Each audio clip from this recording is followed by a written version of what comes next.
今天一早起来去精创总部啊参观学习，后边杜师傅都在后面啊。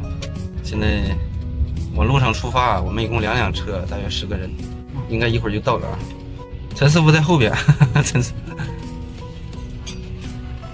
那个就是精创的制造工厂啊，厂房也特别大，马上就到了，在这等红绿灯。现在到达公司大门口了，看这个楼特别壮观，